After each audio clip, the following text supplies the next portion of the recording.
이번 시간에는 4대 보험 파트 중 보수총액 신고 등에 대한 신고 작성 방법에 대해서 알아보도록 하겠습니다. 보수총액 신고서 작성 이전에 기본적으로 보험료, 4대 보험 정산 및 결정이 어떻게 흐르는지나 이런 부분을 알아보도록 할게요. 이 부분은 조금 어려울 수 있는 부분일 수 있지만 어쨌든 잘 해보시면은 실질 업무에 도움이 많이 되고 하니까 이 부분 잘 주의 깊게 보시면 될 것 같습니다. 직장 가입자의 4대 보험은 기본적으로 전년도 기준 금액으로 당해 연도에 보험료를 부과합니다. 왜? 당해 연도 보험료를 부과를 해야 되겠지만 당해 연도의 기준 금액을 알 수 없죠. 정확한 금액을. 그렇기 때문에 전년도 기준 금액으로 해서 대략적으로 보험료를 부과하고 이제 그 보험료가 당해 연도에 확정되어질 시점, 우리 연말정산 끝나는 시점이죠. 그때 다시 정산하거나 결정을 하는 부분입니다. 자, 새로 입사한 경우에는 사업장이 신고한 기준 금액으로 당해보험료를 부과합니다. 당해 연도에 확정된 급여는 좀 전에 설명한 것 같이 연도 중에 알 수 없기 때문에 전년도 기준으로 대략적으로 부과를 하고 확정 시점인 다음 연도에 정산 및 결정을 합니다.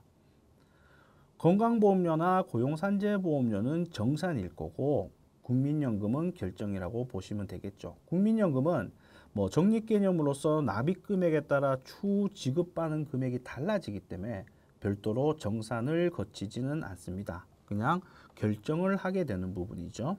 앞으로 부과되는 금액을 변경한다는 거죠. 그러나 건강보험과 고용산재보험은 기본적으로 소멸이라고 보면 되니까 정산을 별도로 진행을 해서 정확하게 부담금액을 책정을 합니다. 기준금액을 재상정하고 앞으로의 보험료도 부과를 하겠죠. 자, 월별 보험료 부과 시점입니다. 언제부터 보험료가 부과되는지에 따라서 보험료의 정산 및 기준금액의 적용 시기가 달라지기 때문에 부과 시점을 잘 확인할 필요성이 있습니다. 자, 보험료 부과 시점을 한번 보도록 할게요. 국민연금 같은 경우는 초입 입사자가 아닌 이상은 부과가 되지 않습니다. 입사자 경우. 다만 퇴사한 경우에는 무조건 부과됩니다. 이 퇴사 시점에 부과되는 것은 예를 들어서 9월 달에 퇴사했는데 9월 1일 날 퇴사하든 9월 말일 날 퇴사하든 모든 보험이 9월 달 부분은 부과가 됩니다. 퇴사는 똑같습니다. 그런데 입사 부분에 있어서 국민연금 같은 경우에는 초일 입사자는 부과를 하지만 그 외에는 선택에 따라서 부과를 하거나 안 부과하거나 할 수 있습니다. 국민연금은 납부 희망을 원하면은 부과를 할 수 있긴 있습니다. 설명드렸듯이요. 다만 건강보험은 초일 입사자는 부과합니다. 그런데 초일 입사자가 아닌 2일 이후 입사자들은 그냥 무조건 부과 안 합니다. 당월. 고용산재보험은 부과를 하죠. 1할 계산되어서 부과를 합니다. 예시를 이렇게 보여드렸는데요. 근로자 A, B, C가 있는데 첫 번째 A 근로자는 입사일이 3월 1일입니다. 퇴사일은 9월 20일이죠. 그러면 상실일은 다음 날이니까 21일입니다. 이 부분은 3월 1일 입사자이기 때문에 건강보험 모두 4대 보험 모두 다 3월부터 9월인 7개월을 부과가 합니다. 근데 근로자 B 같은 경우는 3월 9일에 입사를 했죠. 그래서 퇴사는 9월 30일에 했습니다. 이 경우에는 국민연금은 만약에 납부 희망을 하지 않는다면은 3월분은 부과되지 않아서 3월분을 제외하고 4월부터 9월인 6개월을 부과하게 됩니다. 건강보험료도 마찬가지로 납부 희망과 상관없이 무조건 1일자 입사자가 아니기 때문에 4월부터 부과됩니다. 그래서 국민연금과 건강보험이 각기 6개월이 부과됩니다. 고용산재보험은 1할로 계산, 3월달은 1할로 계산되지만 어쨌든 간에 부과가 7개월로 부과가 되는 거죠. 자, 근로자 C 같은 경우에는 12월 3일 날 입사를 했습니다. 퇴사나 상실은 없더라도 어쨌든 당월 12월 3일 날 입사했습니다. 그러면 이 부분은 당월은 별도의 부과가 발생되지 않습니다. 국민연금과 건강보험은. 그죠? 12월 달에 부과가 없다는 얘기죠. 다음 연도 1월부터 부과가 되죠. 위에 거랑 똑같죠. 고용산재보험은 1개월이 부과가 되죠. 일할 계산돼서 부과가 되는 겁니다. 이 부분을 확인을 하시면 될 것 같습니다. 자, 기준금액 산정입니다. 기준금액 산정 방식을 한번 잘 보시면은 수기로도 우리가 정산 부분의 내역이나 이런 것도 정확하게 구할 수 있어요. 자, 생각보다 한 번만 보시면은 간단한 문제일 수 있기 때문에 조금 주의 깊게 보시면 돼요. 국민연금 같은 경우는 입사 시에 신고한 월 급여로 계산하는데 계속 가입 시에는 기준 금액을 어떻게 산정하냐? 전년도 총급여에서 나누기 가입기간 총 일수로 나눕니다. 그래서 곱하기 30을 해서 1,000원 미만은 절사합니다. 국민연금만 1,000원 미만 절사합니다. 왜? 사실상 나머지 것들을 원단위 절사로 정확하게 근로자한테 똑같이 정확하게 계산해야 하지만 국민연금은 사실상 그렇게 정확하게 계산을 하기보다는 기본적인 기준을 정해져서 이렇게 계산을 해도 뭐 이렇게 누구는 덜 내고 더 내고의 부분은 아니기 때문에 1,000원 미만을 절사합니다. 그러면 보면 국민연금 같은 경우 예를 들어서 2020년에 7월 1일 날 입사를 했다라는 부분이 있으면은 2021년 7월에 입사했고 그때 2021년에 총 급여가 뭐 1,800만 원이다. 이렇다면 어떻게 산정하는지나 이런 부분은 밑에 예시가 있긴 한데요. 어쨌든 국민연금은 자, 전년도 총급여에서 가입 일수를 나눠서 30을 곱하고 1,000원 미만은 절사한다. 그게 기준금액입니다. 건강보험과 고용산재보험 같은 경우는 전년도 총급여에서 근무 개월수를 나눕니다. 개월수를 나누고 나서 원단위는 절사하겠죠. 예. 예시를 보면은 확인을 할 수 있는데요. 국민연금 같은 경우 입사일이 2020년 7월 입사자가 있습니다. 그래서 2020년 총급여를 보니까 우리가 국민연금 같은 경우는 내년 7월부터 이제 부과가 변경이 되겠죠. 그래서 2021년 7월부터 변경이 될 건데 자, 2020년 7월 1일에 입사하고 2020년 총급여가 1,800만 원이다. 그러면 기준금액을 어떻게 책정하느냐?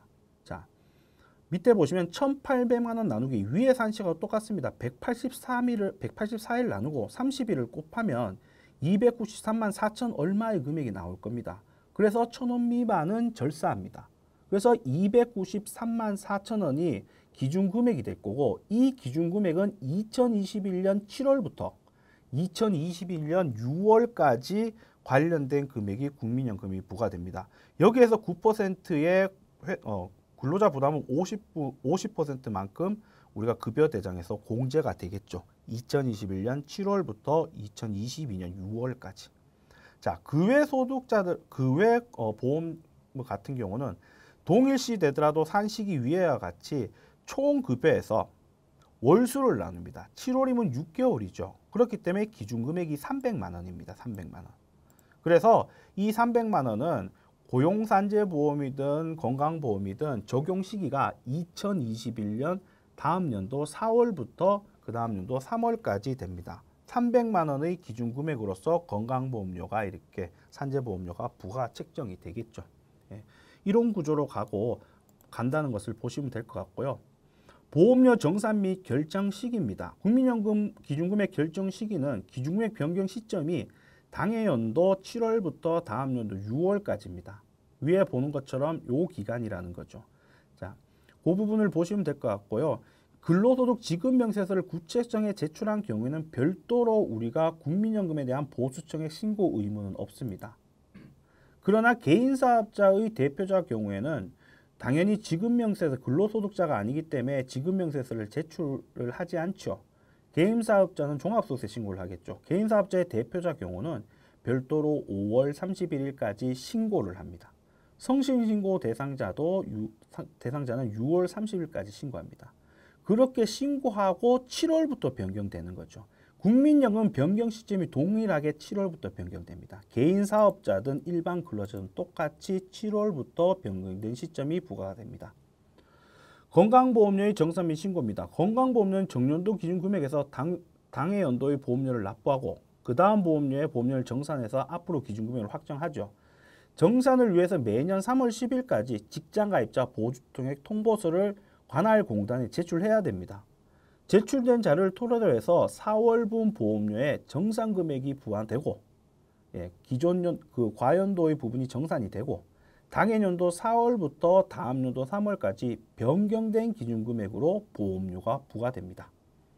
예, 이 부분을 확인을 하시면 될 것 같습니다. 자, 건강보험료 산정에 대한 기본적인 예시인데요. 이 부분은 교재에도 나와 있습니다. 제 설명을 듣고 교재에서도 한번 보시면은 이런 구조로 흐르는구나.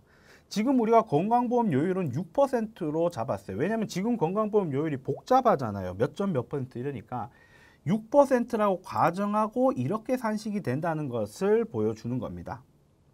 자, 우리가 2020년도 7월 1일 날 입사를 한 입사자가 있어요. 그분이 처음에 입사할 때 우리는 취득신고서에 신고 월급여를 200으로 신고했습니다. 그런데 2020년도 연말정산하고 총급여를 보니까 1,800만 원이에요.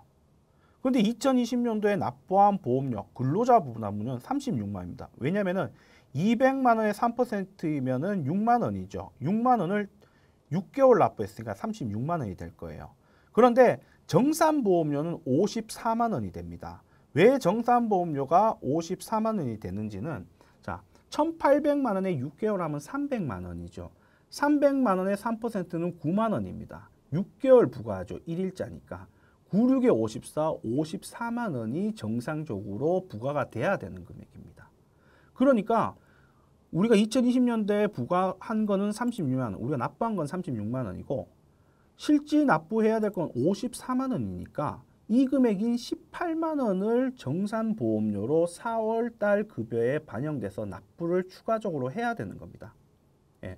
그리고 나서 4월 달 급여에는 이 300만 원, 기준소득 금액인 300만 원을 기준으로 앞으로 계속 다음 연도 3월까지 3%를 계속 띄는 겁니다. 정산과 앞으로의 납부 부분. 이렇게 정리를 해보면 될 것 같고요. 자, 밑에 부분을 볼게요. 밑에 부분은 조금 방식이 다르죠. 왜냐하면 7월 1일에 입사한 게 아니고 7월 5일에 입사했기 때문에 이 부분은 잘 보셔야 돼요. 7월 5일에 입사한 분입니다. 기준금액은 300만 원. 자, 여기서 말하는 기준금액은 미리 300만 원이라고 정해져 있고요. 2020년에 납부한 보험료는 30만 원입니다. 왜 30만 원을 납부하게 됐냐면 7월 달 건강보험료거든요. 7월 달은 1일자가 아니니까 8월 달부터 시작해서 5개월을 납부합니다. 예. 그래서 우리가 300만 원, 5개월을 납부하기 때문에 30만 원이 됐겠죠. 원래는 6개월일 때 36만 원이었는데 5개월이니까 30만 원 된 거죠. 그런데 계산해 보니까 2020년도에 정산보험료는 5개월 분 9만 원이니까 45만 원이 됩니다. 그러면은 납부를 덜 했죠. 15만 원만큼. 그러면 15만 원만 정산이 되는 겁니다. 자, 기본적으로 기준금액이라는 건 잘 보셔야 돼요. 기준금액이라는 것은 총 급여에서 근무월을 나누는 겁니다. 근무월. 그 근무월을 나누는 것은 1일자에 입사했든 5일자에 입사했든 7월 달에 근무했죠. 그러면은 그 달 포함이죠. 그래서 1,800만 원의 근무 월수인 6개월을 나눠서 계산해서 기준금액이 300만 원이 되는 겁니다. 그런데 그렇게 나누지만 부과는 어떻게 되겠어요? 7월 1일자가 아니면 건강보험료는 부과 안 한다 그랬죠. 부과 안 했기 때문에 5개월 분에 대해서 납부를 했을 거예요. 그래서 30만 원이죠. 그러니까 기준금액 산정 시에는 분모는 근무 월수입니다. 이게 1일자냐 5일자냐 이게 아니라 근무 월수입니다. 6개월. 그런데 정산시 정산 월수는 부과된 월수입니다. 부과된 월수. 7월 5일이니까 7월분은 부과가 안 됐죠. 건강보험은. 1일자 아니면 부과 안 하죠. 그래서 5개월이 되는 겁니다. 이 부분도 잘 보셔갖고 정리를 하면 될 것 같습니다. 고용산재보험 정산 및 신고입니다. 고용산재보험은 건강보험료와 동일하게 전년도 기준금액을 당해년도 보험료에 납부하고 정산을 합니다. 자, 보조총액 신고 기간은 매년 3월 15일까지 보수된 신고를 관할공단, 근로복지공단에 제출을 합니다.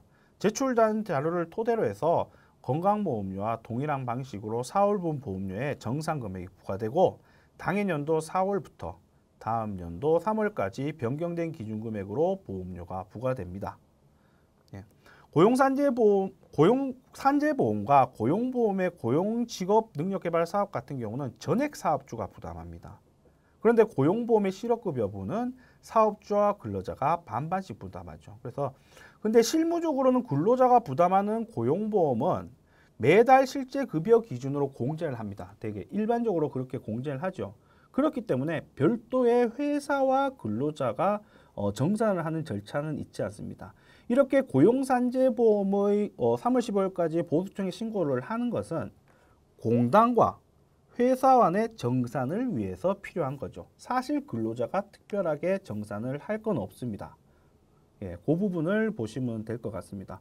원래는 기존에는 고용산재보험 같은 경우는 건강보험과 달리 퇴사 시점의 보험료를 개인별로 정산하지 않았습니다. 근데 작년 1월부터는 이렇게 개인별로 정산을 하게 돼 있어서 건강보험료와 시점이 비슷하게 돼 있습니다. 그래서 퇴사 시점의 보험료를 개인별로 정산하기 때문에 그렇기 때문에 고용산재보험의 보수총액 신고서는 기존에서는 예전에 같은 경우에는 퇴사자도 포함해서 보수총액을 신고하게 돼 있었어요.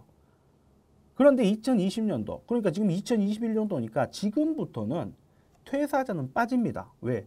개인정산은 그때 했었으니까. 기존에는 개인정산을 2020년 1월 16일까지 16일 전에서는 개인정산을 하지 않았어요. 1년에 한 번 통으로 했었어요. 예, 그런 부분이 있다는 부분. 그래서 이제는 건강보험료와 같이 개인정산을 하기 때문에 보수총액 신고서에는 퇴사자는 빠집니다. 예, 그 부분도 확인을 하시면 될 것 같습니다. 세무사랑 프로의 이제 보수총액 신고 관련된 신고 서식에 대해서 어떻게 신고하는지를 이제 보도록 하겠습니다. 보수총액 신고 같은 경우에는 사회보험관리 2에 있습니다. 이렇게 기준 내역이 있는데요. 보험료 신고서는 건설업에 해당돼서 건설업의 보수총액 신고라고 보시면 돼요. 이 부분은 별도로 확인을 하시면 될 것 같고요. 먼저 고용산재보험 보수총액 신고를 보도록 하겠습니다. 자, 이 부분이죠. 자, 지금 잘 보셔야 될 게 지금 인사급여가 2020년으로 되어 있어요. 이 보수총액 신고서는 2020년도에 보수총액 신고를 하는 겁니다. 그러니까 연말정산은 2020년도 거를 연말정산을 해갖고 2021년 2월 달에 정산하고 이렇게 하지만 보수총액 신고서를 불러오고 하려면은 귀속 연도에 들어가서 보수총액 신고서를 작성해서 해야 됩니다. 그러면 2020년을 작성하고 나서 우리는 2021년 고용산재보험 같은 경우는 3월 15일까지니까 2021년 3월 15일까지 제출을 하는 거예요. 그러니까 2020년 거는 인사급여 2020년도에 들어가서 작성을 해야 됩니다. 작성 부분은 기본적으로 사업자 등록 기본적인 내역이 불러와지고 자, 이렇게 하면 기본적인 내역을 불러올 수 있게끔 되어 있습니다. 네.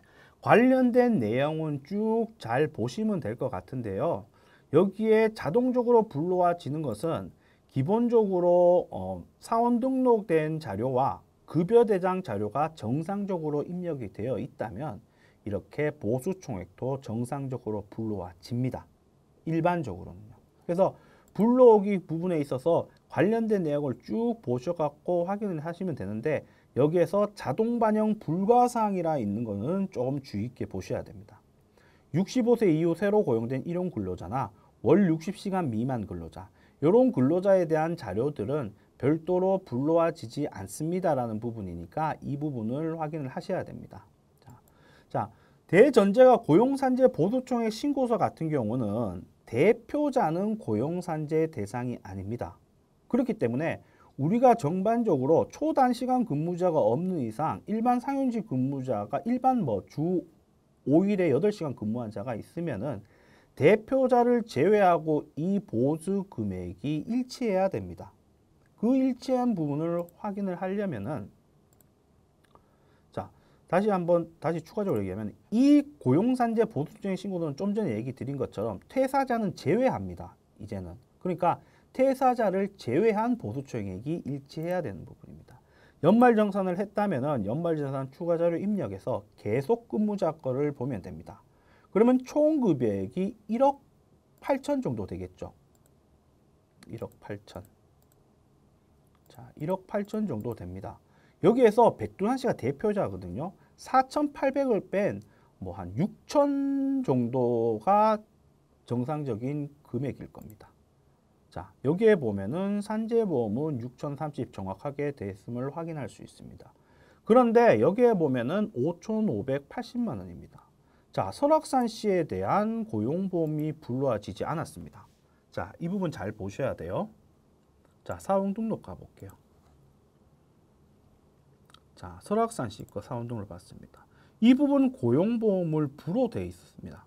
왜 불어돼 있는지를 보니까 65세 이후에 입사를 하셨기 때문에 실업급여 부분을 공제를 하지 않기 때문에 고용보험 적용에 불어돼 있습니다.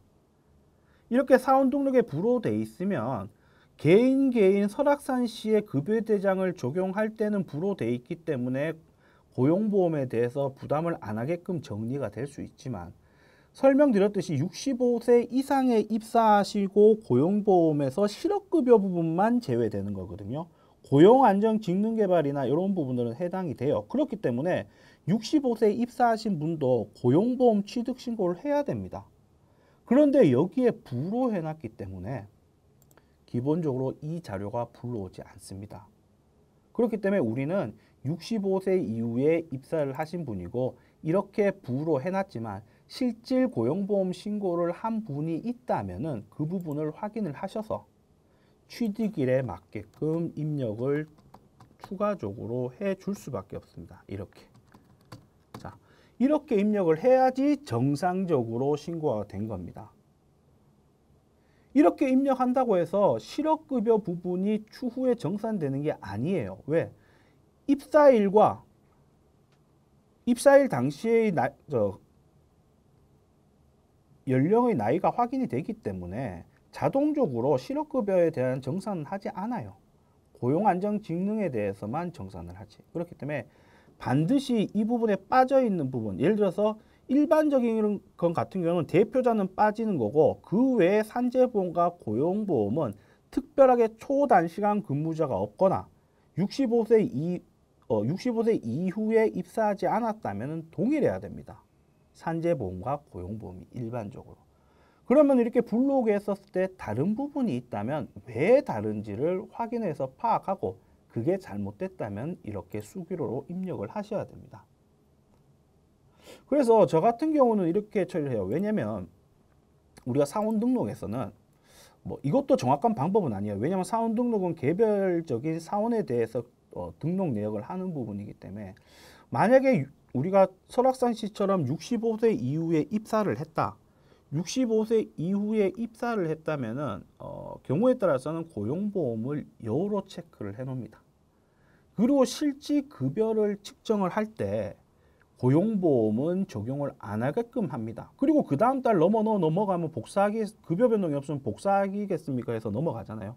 그럼 계속 급여 변동이 없구나 이런 부분을 확인할 수 있기 때문에 그렇게 체크합니다. 그렇게 하는 이유가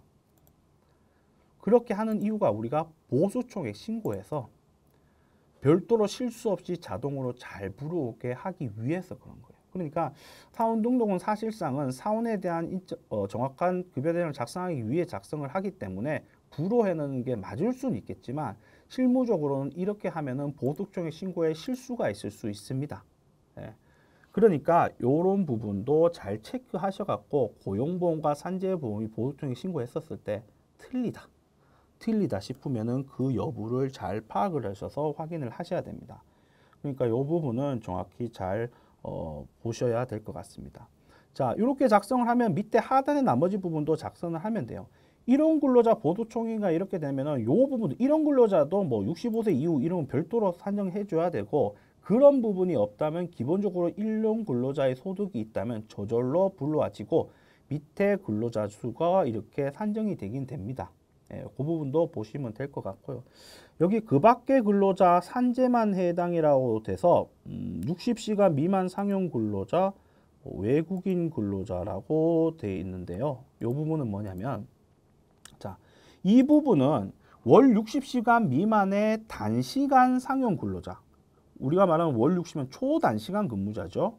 그래서 이 경우에 고용기간이 1개월에서 3개월 미만일 때 초단시간 근무자가 1개월에서 3개월 미만인 경우에는 고용보험 대상이 아닙니다. 산재보험은 대상이에요. 그리고 1개월 소정 근로시간이 60시간 미만인 고용보험 적용 제외자 중에 산재보험, 고용보험 정보를 신고하지 아니한 상용종료자의 보수총액을 입력합니다. 그 말은 뭐냐면은, 자, 우리가 초단시간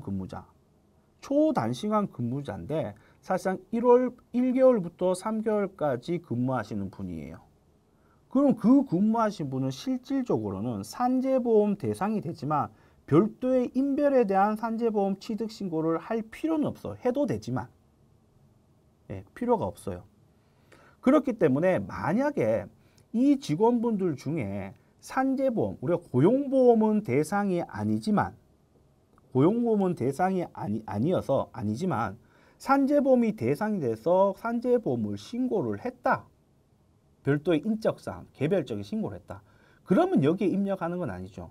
신고를 했다면 여기에 입력을 하고 나서 자료를 보면은 산재보험은 급여가 나와 있을 거고 고용보험은 급여가 안 나올 거예요. 그래서 이 부분을 확인을 하셔서 확인을 해보니까 이분은 초단시간 근무자고 1개월에 3개월 미만 근무하신 분이니까 고용보험은 대상이 아니어서 없구나. 없는 게 맞는 거죠. 그 경우에는. 그 부분을 체크해요. 그러니까 개별적인 인적사항을 취득 신고를 했다면은 여기에 적혀야 되는 거지만 사실상은 1개월에서 3개월 미만의 초단시간 근무자는 별도의 개별 신고를 하지 않아도 됩니다. 그러면 안 와도 되면 여기에 나타나지 않고 불러왔을 때 나타나면 이걸 삭제를 하고 인적사항이 들어가 있지 않았습니까? 여기에서 60시간 미만 상용 근로자 금액을 입력을 별도로 해줘야 됩니다. 여기에 나타나면 안 되죠. 산재보험 신고를 개별적으로 안 했다면. 그래서 여기에 그 금액을 입력을 해야 됩니다. 그래서 여기는 산재만 해당된다고 나옵니다. 이렇게 입력을 하면 산재보험에 대해서만 보험료가 부과되는 부분입니다. 이렇게 해서 고용산재보험 보수청에 신고하는데요. 여기서 웬만한 것들은 전체 큰 상황을 보면은 고용산재보험의 보수청에 신고서는 대표자를 제외하고 신고를 하는 거라는 부분을 인지를 하시고 혹시나 65세 이상의 가입자가 입사하신 분이 있다면은 별도로 이 부분을 체크를 확인을 잘 하셔야 될 겁니다. 그리고 실무적으로도 또 우리가 고용보험 대상이 아닌 부분들도 크게 있죠. 자주 사용한 중에. 이중근로자. 우리 사업장과 다른 사업장에서 동시에 근무를 하는데 우리 사업장의 보수가 더 적다. 그럼 우린 고용보험 취득 신고를 하면 안 됩니다. 한쪽에만 하는 거거든요. 급여 높은 데서. 그렇기 때문에 그렇게 해당된다면은 그분 같은 경우에 해당되면 고용보험은 별도로 금액이 나와 있지 않아야 되겠죠. 산재보험만 금액이 나와 있어야 됩니다. 그러니까 몇 가지 부분만 좀 체크를 하게 되면은 보수청의 신고서도 기본 자동적으로 불러오는 기준 하에 조금 변경이나 이렇게 하는 부분을 하면은 기본적으로 이렇게 잘 작성할 수 있습니다. 이렇게 해서 고용산재보험은 신고를 하면 됩니다. 이제 건강보험 보수청액 통보서입니다. 건강보험 보수청액 통보서도 별도로 불러오기 하면 기본적인 내역들이 다 불러옵니다. 정상적으로 연말정산을 했고 사원 등록을 정상적으로 처리했다면 기본적으로 다 불러옵니다. 건강보험이 오히려 제일 간단해요. 상황에 따라서. 이렇게 불러오는데 여기에는 고용산재보험의 보수청액 신고와 차이점이 있죠. 왜? 건강보험료는 다 대상입니다. 대표자도 포함해서. 그렇기 때문에 다만 건강보험료도 퇴사자는 보수청액 통보서에 입력을 하지 않아요. 그렇기 때문에 일반적인 경우에는 이 건강보험의 보수청액 신고서는 연말정산 자료에 계속근로자의 결과적인 이 금액과 일치를 해야 되는 게 일반적이죠. 그 금액이 1억 8천요. 요 금액이죠. 딱 맞아 떨어집니다. 그래서 일부분을 작성을 해서 신고하면 크게 문제점은 없습니다. 실질적으로는 건강보험에서 통지서가 나옵니다. EDI든 나올 때 여기 있는 인적사항이나 이런 부분들은 다 나옵니다. 그래서 빈 칸은 이 두 개밖에 없어요. 요렇게 요 칸, 요 칸. 그렇기 때문에 이 부분이 맞는지를 확인을 하고 통보가 나오면은 보수총액과 이런 부분들을 확인을 하면 됩니다. 그런데 정상적으로 입력을 했다면 요 또한 불러와지죠. 예, 그런 부분을 확인하시면 될 것 같고, 상단의 정산보험료 일시납 신청은 우리가 정산료는 이번 같은 경우는 코로나 때문에 10개월로 분납을 했죠. 납부가 있었다면은 10개월로 분납을 했는데, 만약에 난 10개월로 분납하기 싫고 그냥 한 번에 납부하고 싶겠다라면 정산보험료 일시납을 신청을 하면 그 다음 달 고지 4월 달 부분의 고지에서 한 번에 정산된 금액이 나올 겁니다. 예, 이렇게 해서 우리 건강보험 보수총액을 신고를 완료하면 될 것 같습니다. 자, 이제 사회보험 관련 마지막으로 국민연금 소득총액 신고입니다. 이거는 뭐 제일 간단한 부분입니다. 일반적으로 신고를 하지 않죠. 법인 같은 경우. 왜? 법인 같은 경우는 대표자도 지급명세서를 제출하죠. 국민연금 소득총액 신고서 같은 경우에는 기본적으로 우리가 지급명세서 제출하지 않은 거에 대한 자료들을 이렇게 제출하게 돼 있어요. 그러면은 우리가 정상적인 연말정산하고 지급명세서 제출한 법인은 대표자 포함해서 자동적으로 국세청 자료를 국민연금이 알고 그 부분을 7월부터 자동적으로 반영을 합니다. 별도의 신고 안 합니다. 그래서 신고 유형을 보면 이렇게 쭉 나와 있죠. 쭉 나와 있어요. 그래서 제일 다반사로 발생되고 종전 대비 30% 상향자 이런 것들은 우리가 기준 소득 월액을 변경을 해서 이 부분이 맞는지 부분을 확인을 위해서 체크하는 부분이고, 대부분 첫 번째 개인사업장 사용자 이 부분은 반드시 우리가 신고를 해야 되겠죠. 왜? 지급명세서 제출한 것들은 우리 근로소득자, 법인은 대표자 포함해서 지급명세서 제출됐어서 확인할 수 있을 건데, 개인사업자는 5월 달에나 6월 달에 소득세 신고를 하게 돼 있죠. 그래서 별도로 개인사업자의 대표자들은 우리가 별도로 국민연금 소득총액 신고를 해야 됩니다. 무조건. 자, 이 부분을 개인사업자로 클릭을 하시면 여기서 쭉 보시면 동일사업자 반영 여부라는 부분이 있습니다. 이 설정대로, 자, 이게 만약에 법인이 아니고 개인사업자라면은 별도로 종합소득세 신고할 때 30, 30일 이게 사업소득 뭐 이런 부분이잖아요. 이 부분이 자동을 반영을 할까요 말까요를 부분을 체킹을 하는 겁니다. 지금 법인이기 때문에 확인을 하더라도 별도의 금액이 나오지 않죠. 그런데 개인사업자 같은 경우에는 별도로 종합소득세가 완료된 상태에서 불러오기를 한다면은 정상적인 금액이 불러와집니다. 그래서 개인사업자의 대표자는 이렇게 국민연금 소득총액 신고를 해야 돼요. 소득세 신고는 개인사업자 같은 경우는 5월 31일까지 신고해서 똑같이 7월부터 적용이 되고, 성실신고 사업자 같은 경우는 6월 30일까지 신고해서 똑같이 7월 1일부터 적용됩니다. 그래서 그 부분을 작성을 하면 될 것 같은데요. 추가적으로 개인 대표자 같은 경우 예를 들어서 신규 당해 연도에 신규로 개인 사업자 대표자가 사업을 시작했다. 그러면은 언제를 실제 근무 시작일로 할 거냐라는 부분은 생각해 봐야 됩니다. 당월에 개업을 한 부분. 자, 두 가지 경우를 둘 수 있죠. 사업을 개시한 시점. 아니면은 우리가 직장가입자, 직원이 한 명 들어와서 직장가입으로 신고한 그 시점, 우리 가입 시점. 둘 중에 어떤 거를 써야 될까요? 생각해 보시면 아시겠지만은 개업 일자를 쓰는 겁니다. 개업한 날을 쓰는 겁니다. 직장 가입 기준 일자가 아니고 당연히 개업 일자를 써야 되겠죠. 왜? 개인 소득자 같은 경우에도 정산을 월별로 하려면은 가입 시점에서 정산하는 게 아니죠. 처음 오픈한 시점 기준으로 해서 정산을 해야 되겠죠. 예, 그래서 개업한 개인 사업자 같은 경우는 실제 개업 일자를 적고 관련된 2020년의 소득총액, 기존의 같은 경우 불러오기를 통해서 불러올 수 있죠. 이렇게 해서 체킹을 해서 국민연금 소득총액 신고를 하면 됩니다.